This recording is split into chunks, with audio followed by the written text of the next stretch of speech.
Hello Capricorn, Sun, Moon, Rising, and Venus sign. Sana po ay nasa mabuti kayong kalagayan. My name is Susie and welcome back po sa Star Tarot. Ito po ang inyong daily messages for September 13. General reading po ito. Kaya hindi ito magra-resonate sa lahat. Kunin nyo lang kung ano ang sasakto sa inyong sitwasyon. Maraming salamat din po Capricorn sa inyong walang sawang pagsuporta sa ating channel. I truly appreciate it. And kung bago naman kayo dito, welcome po kayo sa ating channel. God bless you all Capricorn. Po na mensahe ninyo, Four of Cups. Ayan, someone is offering you something, no? Maaring job offer ito Capricorn, or maaring an opportunity for a new business venture, an opportunity for new career, or expansion ng career. It could be anything dito Capricorn, but definitely kung ano man yung offer na to, parang hindi ninyo papansin kasi you're feeling bored, or maaring iniisip ninyo yung mga bagay na na-disappoint kayo lately, yung mga ganon. Kaya, kasi hindi kayo nakatingin doon sa offer, hindi kayo nakatingin sa cup. So, iba yung focus ninyo sa ngayon, Capricorn, but this is a nudge for you, Capricorn, na buksan ninyo ang inyong mata, tingin kayo sa paligid, because may mga opportunities around you na kumakatok sa inyo, Capricorn, na maaring yan ang muling magpapa-ignite ng iyong passion, magpapasayang muli sa inyo, magpapa-inspire muli sa inyo, no? An opportunity is knocking on your door sa ngayon. We have Three of Wands. Ayan, this is a good fortune energy, Capricorn. Kaya, for some of you, kung ano man ang binabalak ninyong gawin sa ngayon, may kasamang swerte yan, no? That is, there's good luck and good fortune on your side sa ngayon. Kaya kung ano man yung balak ninyong gawin, simulan ngayon, or kung ano man yung pinagpaplanuhan pa ninyo ngayon, maybe for expansion, or for a new endeavor, talagang siswertehin kayo. No, Capricorn, there is success na maaari ninyong asahan dyan sa gagawin ninyo. No, some of you are going to travel around this time, Capricorn. Maaring related yan sa trabaho, maaring related yan sa bakasyon, or maaring related sa pag-aaral. No, maaring you're going to study somewhere at kayo ay babiyahe pa, no, papunta dyan. Some of you also are waiting, maaring waiting for your flight, no, kasi may travel, so maaring naghihintay na kayo ng flight niyo sa ngayon, maaring you're going abroad, no, maaring trabaho yan, migration, pag-aaral, negosyo, no, maaring mga ganon ang sitwasyon ng iba sa inyo dito. But definitely, no, siswertehin kayo ngayon, maswerte kayo sa araw na ito. What else? Queen of Swords. Ayan, so there is truth coming out dito, Capricorn. There's truth coming out. At maaring yung truth na to, maaring ito yung hinihintay ninyong dumating. Maaring ito yung hinihintay ninyong impormasyon na makuha ninyo, na dumating sa inyo, no, Capricorn? And also, si Queen of Swords also represents clarity, no? Kaya, ang iba sa inyo dito, maaring may mga conversations kayo, important conversations na pupuntahan or gagawin sa ngayon with other people. Maaring meron ditong mga transactions, and you are being advised dito na be clear with what you really want, no? Maging malinaw ka sa pakikipag-communicate, speak clearly, kung anong nasa isip ninyo, kung ano yung nasa dibdib ninyo, yun talaga ang sabihin ninyo. Yun ang i-express ninyo. Dahil yun ang magiging susi para sa tagumpay ng inyong pakikipag-usap or transactions or negotiations dito, no, Capricorn? So that's all I have for you for today. I hope nakatulong ang mga mensaheng ito in some way. Thank you for watching. Love and light. Namaste. Hello Virgo, Sun, Moon, Rising, and Venus sign. Sana po ay nasa mabuti kayong kalagayan. My name is Susie and welcome back po sa Star Tarot. Ito po ang inyong daily messages for September 13. A general reading po ito. Maraming salamat din po sa inyong walang sawang pagsuporta sa ating channel. I truly appreciate it. God bless you all, Virgo. At kung bago naman kayo dito, welcome na welcome po kayo sa ating channel. Thank you sa inyong pagbisita. Virgo, Two of Cups, napakaganda. This is about partnership, no? And yung partnership na to, maaring partnership in love, maaring partnership in business, partnership in a project, collaboration, maaring mga ganon ang sitwasyon dito, no?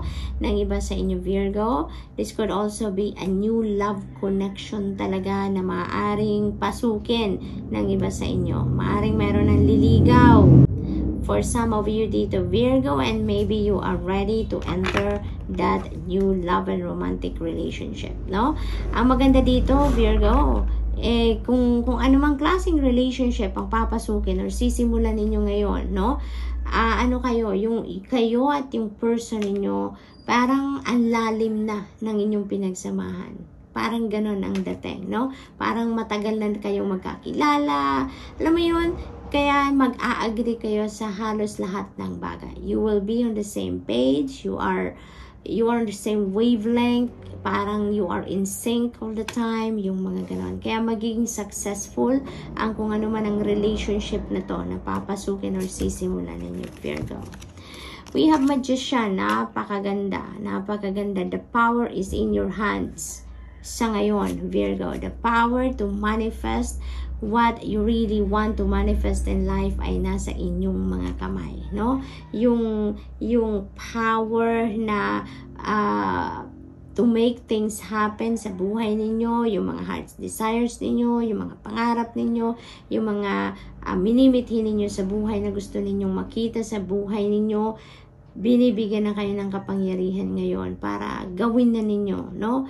Bring them into your reality, Virgo. Kaya the power is yours, no? You are very powerful ngayon.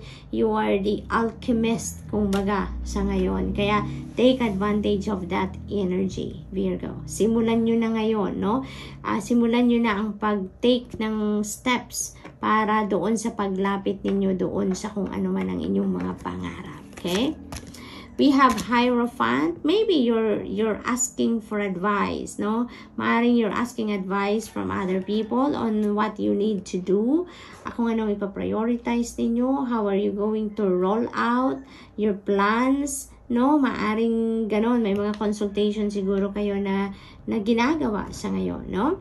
Maari din, because we have Two of Cups, maari din ang iba sa inyo, yung love connection ninyo, yung partnership na yan, you know, is going to be, yung parang mauuwi sa kasalan, no, Virgo. Maaring may mga counseling, maaring may mga paghihingi ng advice din ng iba sa inyo dito, Virgo, if it is okay, if it is right, you know, kung nasa tama ng daan kayo ngayon na maaring nagdi-decision kayo na mag-asawa na. So, maaring naghihingi din kayo ng advice, no?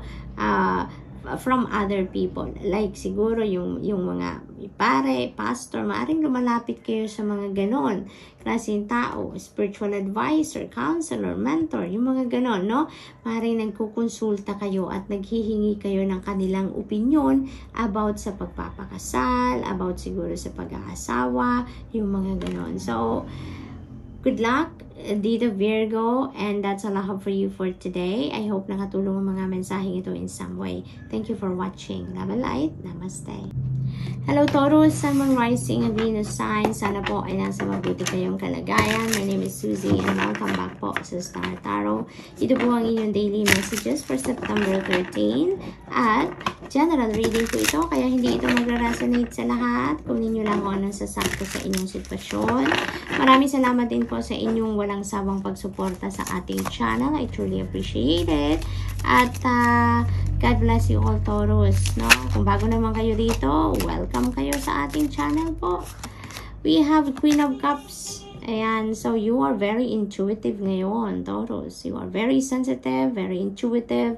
Maaring, kayo ngayon, nakaka-receive kayo ngayon ng mga intuitive messages, may mga gabay kayong nararamdaman na pumapasok sa inyo. Maaaring nakakakita din kayo ngayon ng mga signs, symbols, and you know that they are signs for you, and you know that they are messages for you. You know, Taurus, kasi parang ang lakas ng radar ninyo ngayon, no? Yun ang aking napipick up dito. This could also be a message for some of you, Taurus, to pay attention to your intuition sa ngayon, no? Pakinggan ninyo ngayon ang inyong mga gut instincts, no? Parang tune in to your intuition sa ngayon dahil maaaring may mga importante kayong gagawin ngayon that needs guidance talaga, no? Sa inyo. Kaya maaaring pinapadalhan kayo ngayon ng mga mensahe, impormasyon through your intuition and divine universe, Taurus. Kaya naman parang binibigyan kayo ngayon ng nudge na, Taurus, may impormasyon, may gabay akong pinapadala sa inyo. Make sure that you listen to it. Make sure that you access that message, no? To guide you doon sa kailangan ninyong gawin sa ngayon. We have 4 of Swords. Ayan. So, maaring busy kayo talaga lately, no? At hinihingi ang ninyo ngayon, ang panahon para kayo ay magbigay ng oras para sa pagpapahinga naman. Kailangan ninyo ditong magpahinga, kailangan ninyo mag-rejuvenate, mag-recuperate, mag-recharge, Taurus. Kasi, maaring may mga plano kayong gawin ngayon at ipinaghahanda ang inyong katawan, no? May mga plano kayo siguro na mga big deal yan, or maaring mabibisi kayo, no? And the next few days, kaya parang hinahanda na ng divine universe kayo, your body, your mind, your soul, diba? Na maging relaxed kayo, nakapagpahinga kayo, nakapag-rejuvenate na kayo so that you will be ready for the next day's challenges. Maaring ganon, no? Maari din na ang iba sa inyo, you're being asked here to rest, to relax, para makapag-muni-muni kayo, para makapag-tune in kayo sa inyong intuition dito. Because talaga naman, kung busy kayo, Taurus, lagi kayong may ginagawa, of course, yung katawan ninyo may ginagawa, syempre yung isip ninyo tumatakbo din, diba? Kaya, most likely, hindi ninyo talaga mapapakinggan kung ano man yung mga divine guidance na pinapadala sa inyo. Kaya, the best thing to do so that you can access the guidance na binibigay sa inyo is for you to relax your body so that you can relax your mind then. You can get off the mind chatter, diba? Kapag kayo ay magpapahinga, magre-reflection mode, mag-meditate, yung mga ganon. Kasi, maari talaga, no, na may mahalagang divine guidance na pinapadala sa inyo dito, Taurus, that you really need to listen to. Okay? Na maaring yan ang talagang makakatulong sa inyong sitwasyon sa ngayon, mapagaan ng lahat. Look at that. You are so blessed, Taurus. This is 10, no? So, there is beginnings dito. Magandang simula ito pagdating sa buhay pamilya. Masaya ang bawat pamilya dito, no? Because this is happy family. This is domestic happiness, domestic bliss. There is material success dito. There is wish fulfillment dito. There is, contentment, satisfaction, talagang masaya ang bawat isa sa pamilya dito. Maaaring ito yung talagang pinagtrabahuan ninyo, and ito na, nakuha nyo na, napoprovidean nyo na ng pangangailangan ng pamilya, whatever they want, nabibigay mo, whatever they need, nabibigay mo, kaya masaya ang bawat isa, no? This is happy family. This is a time for happiness. This is a time of success, contentment, yung mga ganon, kaya everyone is happy. So, Taurus, that's all I have for you for today. I hope nakatulong ang mga mensaheng ito in some way. Thank you for watching. Love and light. Namaste.